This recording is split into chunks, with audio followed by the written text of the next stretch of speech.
ഇക്കഴിഞ്ഞ നിയമസഭാ തെരഞ്ഞെടുപ്പിന് പിന്നാലെ ബി.ജെ.പി. നേതാവ് പത്മജ വേണുഗോപാലിനെ പൊതുവേദികളിലൊന്നും നമ്മൾ കണ്ടിട്ടില്ല.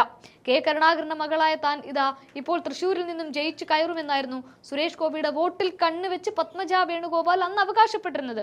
ഒപ്പം സ്വന്തം രാഷ്ട്രീയ ലാഭത്തിനായി കോൺഗ്രസ് എന്ന പ്രസ്ഥാനത്തെ ബി.ജെ.പിക്ക് വേണ്ടി ആവോളം തള്ളിപ്പറയുകയും ചെയ്തവർ ഈ കാലയളവിനിടയിൽ നിയമസഭയിൽ തന്റെ സഹോദരൻ കെ മുരളീധരൻ എതിർപക്ഷത്ത് ശക്തമായ ഒരു ബി.ജെ.പി. പ്രതിനിധിയായി താൻ ഉണ്ടാകുമെന്ന പത്മജയുടെ കണക്കുകൂട്ടലുകളെല്ലാം പക്ഷേ തെരഞ്ഞെടുപ്പ് ഫലം വന്നതോടെ 8 നിലയിൽ പൊട്ടുന്ന കാഴ്ചയാണ് കേരളം കണ്ടത്.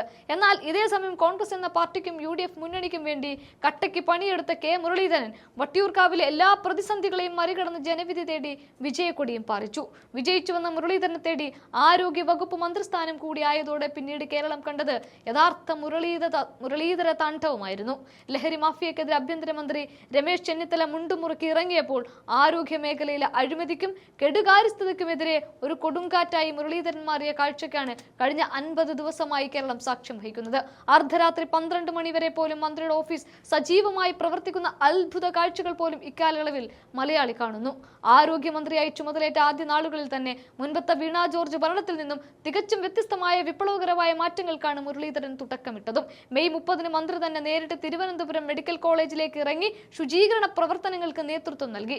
ഡോക്ടർമാരും ജീവനക്കാരും പൊതുജനങ്ങളും ഒത്തുചേരുന്ന ഈ യജ്ഞത്തിലൂടെ 50 ലോഡിലധികം മാലിന്യമാണ് അന്ന് നീക്കം ചെയ്തത്. ഇതിന്റെ തുടർച്ചയായി പകർച്ചപ്പനി പ്രതിരോധത്തിനായി വിദ്യാലയങ്ങളിലും ഓഫീസുകളിലും വീടുകളിലുമായി ഡ്രൈ ഡേ പ്രഖ്യാപിക്കുകയും ലോകാരോഗ്യ സംഘടനയിൽ വരെ പ്രവർത്തിച്ചു പരിചയമുള്ള ഡോക്ടർ S.S. ലാലിന്റെ നേതൃത്വത്തിൽ ഒരു വിദഗ്ധ സമിതിയെ നിയോഗിക്കുകയും ചെയ്തു. തന്റെ പിതാവ് കെ കരുണാകരന്റെ സ്വപ്നമായിരുന്ന ഉമ്മൻചാണ്ടി സർക്കാർ വിഭാവനം ചെയ്യുകയും കഴിഞ്ഞ പിണറായി സർക്കാർ മരവിപ്പ് ചെയ്ത തിരുവനന്തപുരം ജനറൽ ആശുപത്രിയെ 2ാമത്തെ മെഡിക്കൽ കോളേജാക്കി മാറ്റാനുള്ള ഉത്തരവിലൂടെ അദ്ദേഹം കരുത്തുറ്റ തീരുമാനങ്ങൾ നടപ്പിലാക്കി. കഴിഞ്ഞ സർക്കാരിന്റെ മെഡിക്കൽ അനാസ്ഥയ്ക്ക് ഇരയായി വയറ്റിൽ കത്രികയുമായി ജീവിക്കേണ്ടി വന്ന ഹർഷീനയ്ക്ക് ആരോഗ്യ വകുപ്പിൽ ജോലി നൽകി അദ്ദേഹം നീതി ഉറപ്പാക്കി. ആശുപത്രികൾക്ക് ചികിത്സ നൽകുക എന്ന ലക്ഷ്യത്തോടെ കായകൽപ്പം എന്ന ജനസമ്പർക്ക പരിപാടിയിലൂടെ തിരുവനന്തപുരത്തും വയനാട്ടിൽ നേരിട്ടെത്തി ജനങ്ങളുടെയും ആശുപത്രികളുടെയും കുറവുകൾ അപ്പപ്പോൾ പരിഹരിച്ചു.